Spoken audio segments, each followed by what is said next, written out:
Yang diberkati oleh Tuhan Yesus Kristus, di hari kemenangan pasca kebangkitan Yesus Kristus ini, atau hari pasca peringatan kebangkitan Yesus Kristus ini, kita masih membahas tema The Glory Behind Suffering, atau kemuliaan di balik penderitaan.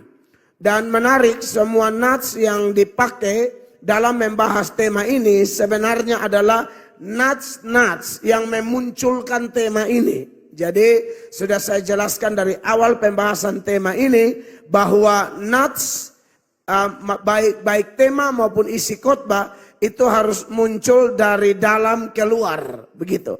Dan teks ini saudara-saudara juga memunculkan tema besar kita, yaitu kemuliaan di balik penderitaan. Kenapa?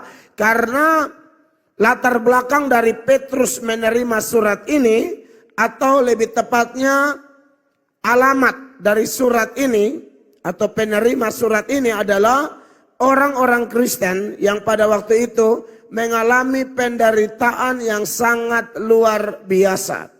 Di zaman Romawi kurang lebih ada 60 juta budak dan mayoritas adalah orang Kristen. Bagi orang Romawi, mereka berkata, buat apa punya jabatan, buat apa punya pengaruh, buat apa punya duit kalau kerja sendiri. Maka mereka zaman itu perbudakan itu kan legal. Manusia diperjualbeli sebagai budak. Dan kalau mereka sudah dipasang label budak, doulos, maka mereka itu sudah tidak punya hak atas hidup mereka lagi. Hidup mereka itu seperti barang atau sebuah benda. Mereka seperti kereta kah, meja kah, pokoknya sekalipun manusia, tapi mereka tidak punya hak. Seluruh kemerdekaan mereka benar-benar dirampas oleh tuan-tuannya. Dan lagi-lagi mayoritasnya adalah orang Kristen. Makanya setelah ayat-ayat yang kita baca ini 3, 4, 5, ayat 6, langsung Petrus bilang begini, bergembiralah akan hal itu, akan hal-hal di atas yang nanti saya akan bahas, sekalipun sekarang ini kamu seketika harus berduka cita oleh berbagai-bagai pencobaan. Kata seketika di situ jangan pikir satu hari ya. Seketika di situ hanya mau ungkapkan bahwa memang kemuliaan yang disiapkan itu melebihi penderitaan itu. Bisa puluhan tahun, bisa belasan puluhan tahun. Tapi Petrus menyebutkan dengan istilah seketika. Karena kalau mata tertuju kepada kemuliaan, mata tertuju kepada kekekalan, tertuju kepada hal-hal yang tidak kelihatan, yang hanya bisa dijangkau dengan iman, maka sebenarnya penderitaan itu disebut seketika. Ya. Tidak mengagetkan begitu, ya. Dan tujuannya adalah jelas bahwa supaya iman orang Kristen tambah hari tambah murni. Kalau emas dimurnikan pakai api, maka orang Kristen dimurnikan pakai penderitaan. Mau tahu orang Kristen itu murni atau tidak? Jangan pas dia lagi diberkati, punya banyak duit, semua orang Kuba bilang soya dia, maka rubuh di dia, gara-gara dia punya pangkat, kedudukan, pengaruh, koneksi, duit. Nah ini kan orang-orang penjilat-penjilat kayak semut keliling gula lempeng kan. Nah itu tidak bisa diuji itu. Orang lebih dalam zona nyaman, tidak ketahuan dia Kristen berkualitas atau tidak. Orang dalam zona aman-aman saja, apalagi kelimpahan materi, tidak bisa. Mau tahu dia asli atau tidak, pas pencobaan datang.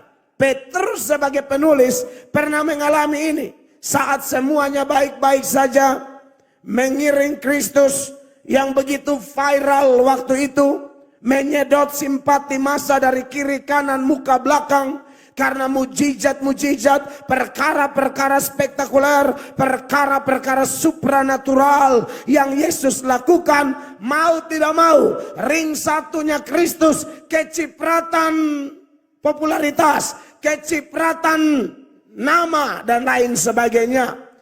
Dalam keadaan semua baik-baik saja, enteng saja Petrus bilang, Yang lain boleh goncang imannya, tapi aku tidak. Aku rela di penjara bersama engkau. Aku rela mati dengan engkau. Ini omong karena lagi nyaman. Ini berapi-api karena lagi baik-baik saja. Ini belum ketahuan aslinya. Aslinya datang saat pencobaan. Aslinya datang saat penderitaan. Dan Petrus pernah melewati fase itu. Bahwa setelah penderitaan datang, ketahuan bahwa antara pengakuan dan realita tidak berimbang.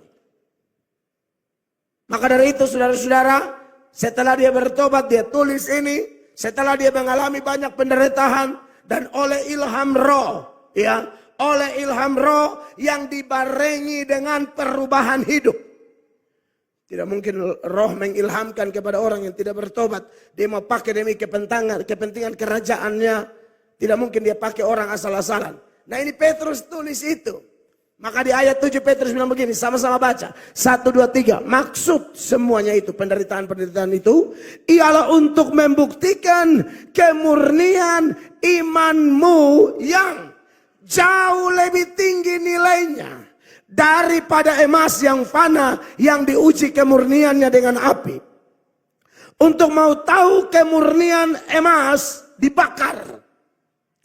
Tapi ketika orang Kristen menderita, kemurniannya jauh lebih tinggi dari kemurnian emas. Jauh lebih tinggi. Dan ini memang satu keadaan yang luar biasa. Apalagi zaman Petrus tulis surat ini, penerima surat hidup di zaman kekaisaran Romawi yang waktu itu ya dipimpin oleh kaisar-kaisar bengis, kaisar-kaisar yang berspirit kanibal seperti Nero, Domitian. Ini orang-orang kan kayak punya kelainan jiwa, bunuh orang jadi hobi, bunuh orang menyenangkan. Bakar orang hidup-hidup itu menjadi tontonan yang sangat menyenangkan. Apalagi Nero yang kelihatannya homo. Dan dia itu saudara-saudara, dia maniak pesta kan. Dan dia suka pesta taman, dan taman harus ada api-api. Apinya siapa? Bakar orang Kristen. Siram panas lalu bakar. Catatan sejarah mencatat kurang lebih ada 1.500 orang Kristen yang dibakar oleh Nero. Belum lagi kekejaman Domitian dan lain sebagainya. Nah,